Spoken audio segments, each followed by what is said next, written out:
This is A Course in Miracles, Chapter 2, Section 2, The Atonement as Defense. You can do anything I ask. I have asked you to perform miracles and have made it clear that miracles are natural, corrective, healing, and universal. There is nothing they cannot do, but they cannot be performed in the spirit of doubt or fear. When you are afraid of anything, you are acknowledging its power to hurt you. Remember that where your heart is, there is your treasure also. You believe in what you value. If you are afraid, you are valuing wrongly. Your understanding will then inevitably value wrongly, and by endowing all thoughts with equal power will inevitably destroy peace. That is why the Bible speaks of the peace of God which passeth understanding.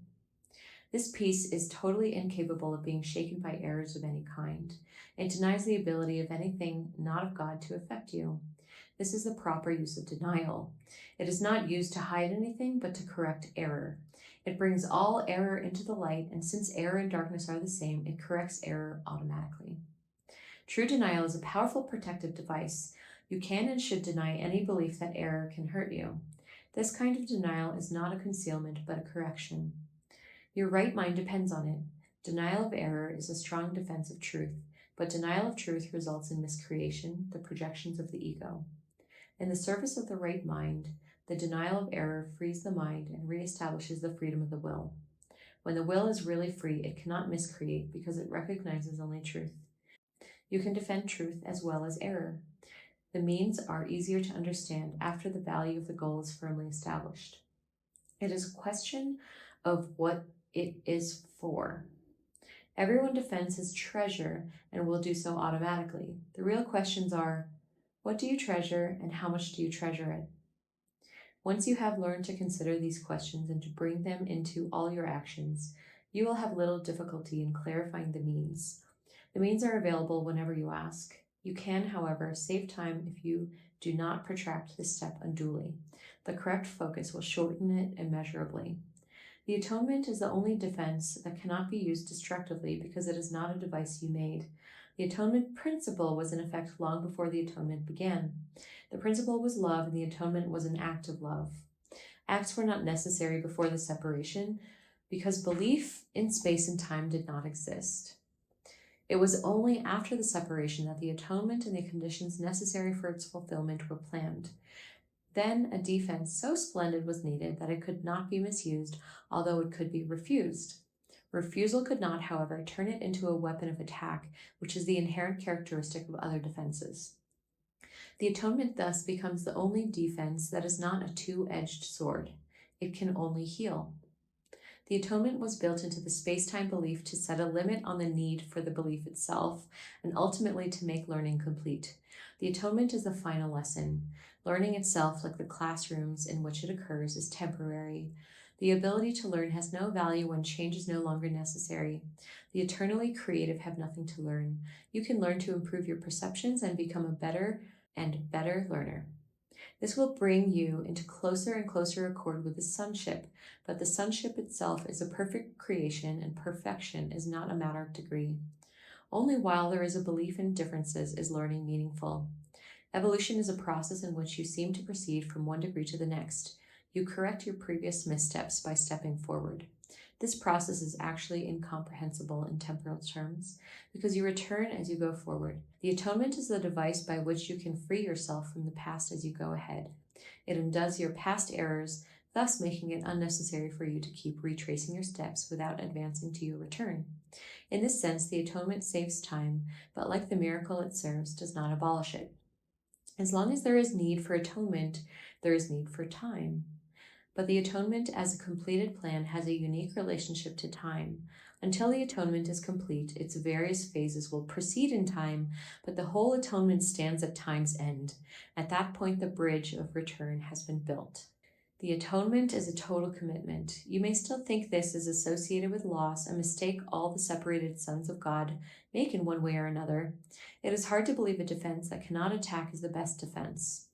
This is what is meant by the meek shall inherit the earth.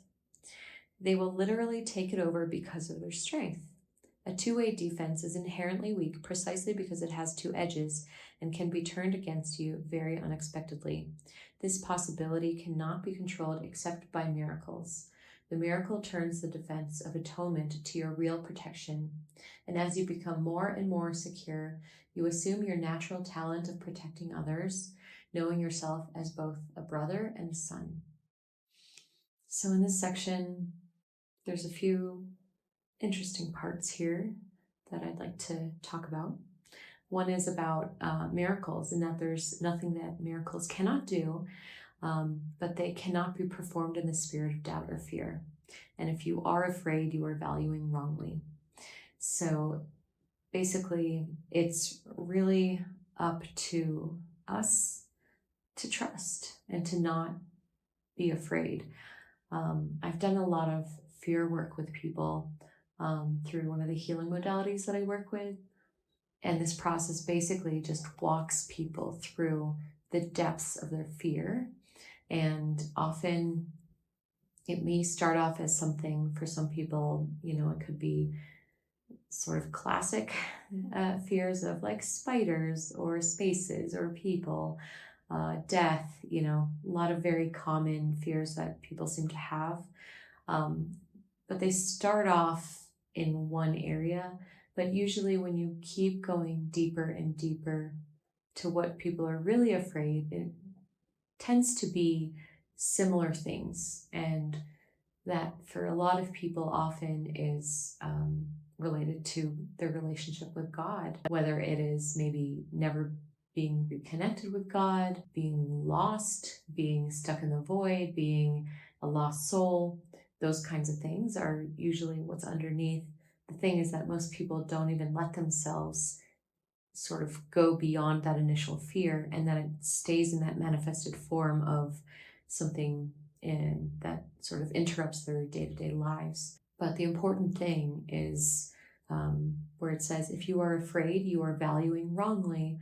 And so again, the miracle that comes in doing this sort of fear work is actually the shift that goes basically from doubt of that relationship and connection with God or creator or spirit or that oneness. So going from doubt about it to a complete trust.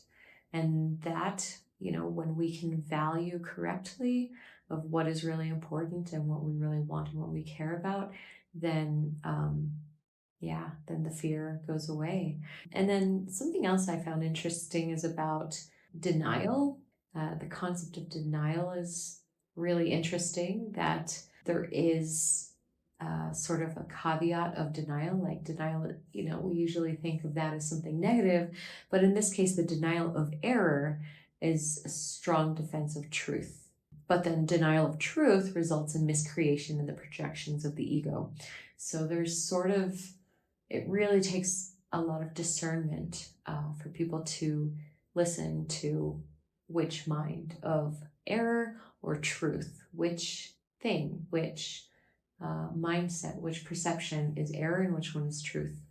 The fact is that we can defend truth as well as error, but the means are easier to understand after the value of the goal is firmly established. There's so much polarization, debate, people defending all kinds of different sides. And the thing is, it just seems to be going in circles a lot. Like it doesn't really go anywhere. Like it just goes back and forth, up and down in circles, but doesn't necessarily have any sense of conclusion or any sense of peace. And that's because the goal hasn't been established. Or, and I guess it depends, what is the goal that you want? What is the real goal that you want? Do you really want peace? And if that is your goal, then it really becomes sort of a shortcut that you don't really have to go through a lot of debate. It just kind of cuts through a lot of bullshit, essentially. But for some, they choose to have a different goal. And then the experience that seems to come reflects the goal. But the thing is, most of us don't really know what we want. We don't really say what we want. We don't really feel and know. We just kind of make up these arbitrary goals sometimes. And I think it's important to establish for ourselves what are our real goals. And I don't mean, monetary goals or bucket list travel goals, but more like, what is it that you really deeply, what does your soul really want? Why is your soul here? And only you can answer that for yourself in a very honest way. And I keep coming back to the goal of peace. And for a lot of people, it is like when you really ask people about what they really want, even if it does start off as maybe material or tangible things, and there's nothing wrong with that too. But when you ask, well, why do you want that? And you keep asking the why and the why and the why, it usually ends up with a desire that people want to be happy or at peace. And so why not just start there? I mean, yeah, have all the other goals, sure. But when you really know what your real goal is, then that becomes somewhat of a shortcut. I also find interesting that in this is where the concept of and belief in space and time, like basically in that pre-separated state, there's no such thing as space or time. That only has existed in the dual world, in a separated world, where acts were not necessary before the separation because belief in space and time did not exist. So before the acting, what was there? I guess the being, that you don't have to do any acts if you're just in the beingness, if you're just in pure existence. So the atonement is the final lesson. And another thing here that's interesting is about this. It is hard to believe a defense that cannot attack is the best defense. Yeah, I think that we're all trained to believe that we have to defend ourselves. And in this world, it really feels there's so much defense that we need to have all the defenses up to sort of protect our hearts. And it's tiring. I think it's actually tiring to be in that state of defense. I've had a lot of conversations with people who are really deep into martial arts. This is for sure something debatable, but a defense that cannot attack is the best defense. And I've had experiences where, or patterns where defending myself in an argument or with certain family patterns, that's just sort of the default mode is like, okay, gotta defend, gotta be right. But I've been learning and practicing that instead of thinking about attack or defending, it's actually coming back to truth is what kind of can put everyone's weapons, metaphorical weapons down. And I do believe that's all that we really want.